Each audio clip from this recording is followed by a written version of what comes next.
台北的豪雨特报引发了广泛关注，特别是在信义区和大安区的积水问题严重。你知道这些区域的居民和商家是如何应对的吗？市政府的排水系统能否应对如此强烈的降雨？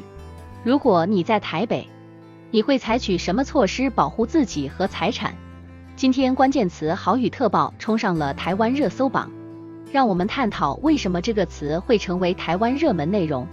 短视频时长有限，订阅我不迷路，点击左下角关联链接观看完整版视频。